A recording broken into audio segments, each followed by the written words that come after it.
Rewmi 24 TV.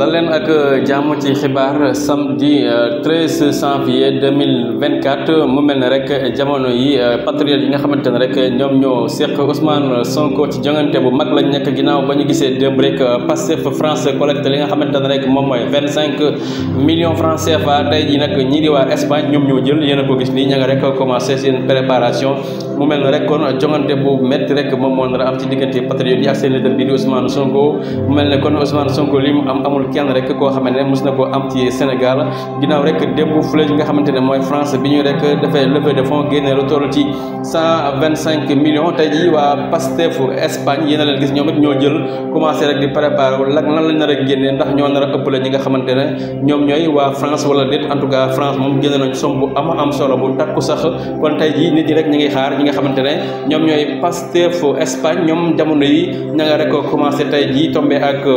13 janvier 2024